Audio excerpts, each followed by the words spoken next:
Hello and welcome to a new video. তো কেমন আছো সবাই?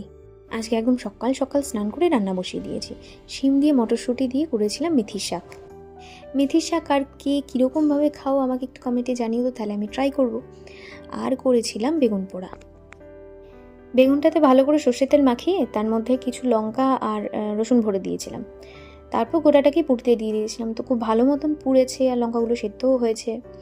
আর খেতে বেশ আলাদাই টেস্ট লেগেছে, কারণ শুধু বেগুন পোড়াটার একটা আলাদা টেস্ট, আর রসুন লঙ্কা পুড়িয়ে একেবারে যেটা করা, তো এটার একটা আলাদাই টেস্ট লাগলো। কারণ কি, রসুনটার জন্যে।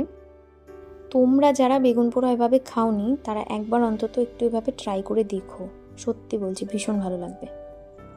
সকালবেলার খাওয়া দাওয়া এই ছিল, বেগুন পোড়া দিয়ে শাক দিয়ে খাওয়া দাওয়া করে তারপর বাইরে চলে গেছিলাম, একটু রোদে হাঁটলাম, ঘুরলাম।